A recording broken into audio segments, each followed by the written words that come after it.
నీ వంటి మగ మహారాజే మగడే అయితే నా వంటి కాంతామణికి బ్రతుకే హాయి.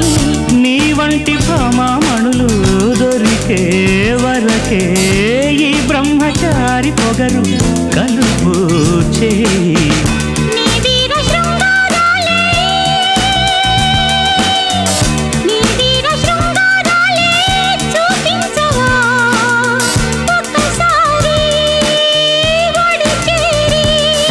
నీ మీద నాకు